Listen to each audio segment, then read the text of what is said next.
In the last lecture, we optimized your meta descriptions, and in this lecture, we're moving on to point number 15. You can see we're really flying through them pretty quickly now. And what we're going to do in this lecture is really optimize any images in your blog post for these search results. You can see here that I've included an image at the top of my blog post. I think it looks professional, helps it have that visual impact right from the start.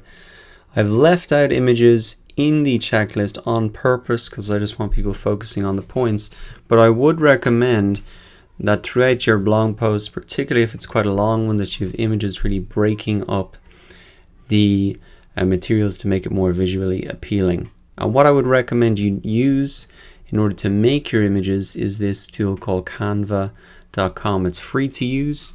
It's an alternative to maybe using stock photos. You can actually create designs and presentations here, and you can see that I've created this one here. So potentially what you can do is come in here, click on create a design.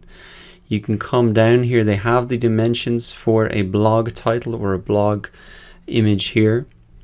The great thing about this tool as well is that they have lots of templates that you can just use straight away, and they show up in the sidebar here. So you can really just copy and paste these in.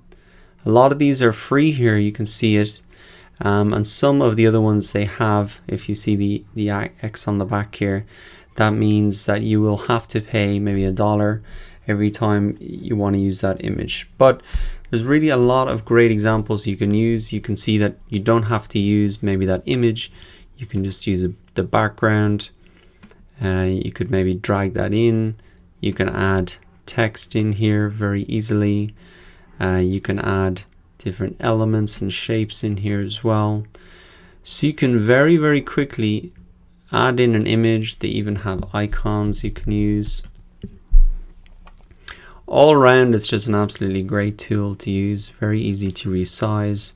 Essentially, it's like a much easier version of something like Photoshop.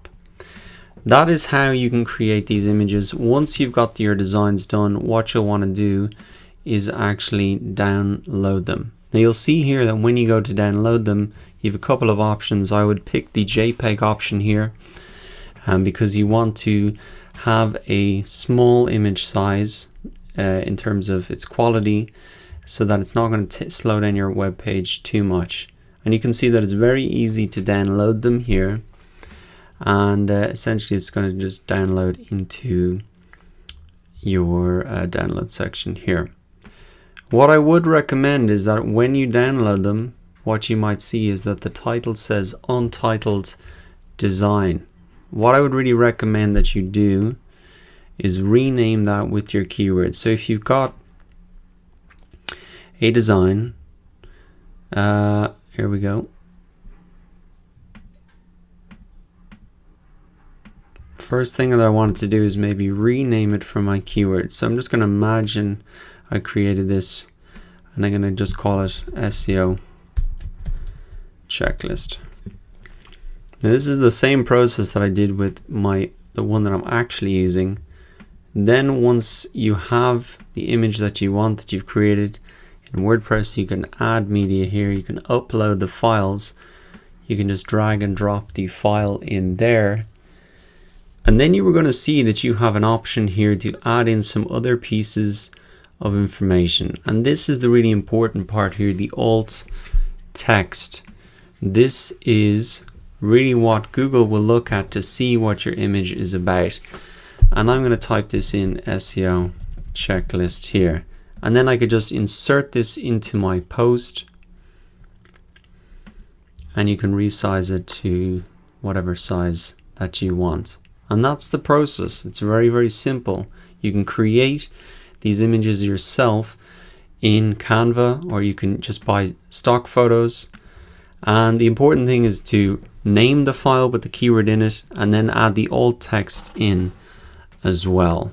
So that was really it. It's very simple. Just include your target keyword in the file name and in that alt text. For something like SEO checklist, I don't think too many people will be checking the Google image search results for that. But for any other images that might be relevant, and all your blog posts, is just really best practice to follow these steps. So that was very quick.